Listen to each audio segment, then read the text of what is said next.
Türkmen telewideniyeti 15-nji ýylda prezident Gurbanuly Berdimuhammedowyň dermanlyk ösümlikler barada kitabynyň 11-nji tomuny tamamlandygyny habar berdi. Prezident bu hasardylýyşyň gapdalynyň öz agtygy bilen dörediýän täze saz eserini diňlemäge, agtyklary bilen arasy howada gezmetmäge, pişik oýnamagy hem ýetişdi. Bu video Türkmenistanyň soňky ýyllarda eýesiz itleriň we pişiklerin başyndan inen apatyň dowam edýänligi barada habarlaryň fonuny efire berildi. Mundan öň Berdimuhammedow halkara habar terişdelerini atlar we itler gowurýan, taýçanaklar we güjükler bilen oýnaýan döwlet dostlaryň hökmüni tanalýardy.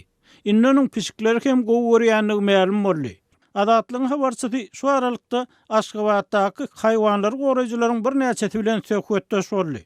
Jannar goraýjylaryň aýtmaklaryna görä, olar Aşgabatyň häkimi Şamyhemmet Durdulyýewiň şäheri eýesiz haýwanlardan araslamakdaky baş wekiliniň şahsiýetini anyklamagy başardylar.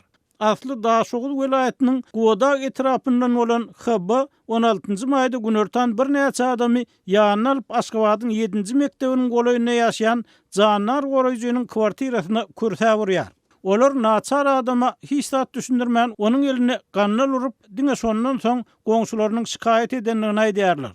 Adatlyň habarçysynyň ýazmagyna görä, häkimiýet wekilleri öýdäki jandarlaryň veterinar kartoçkalarynyň talap edilýän sanjymlarynyň bardygyna garaman kwartiranyň içinde algap haýwanlar tutmagy başlaýarlar. Jannar goraýjy aýalyň öýünde 2 sany maýyp, 4 sany hem pişik ýaşaýan eken.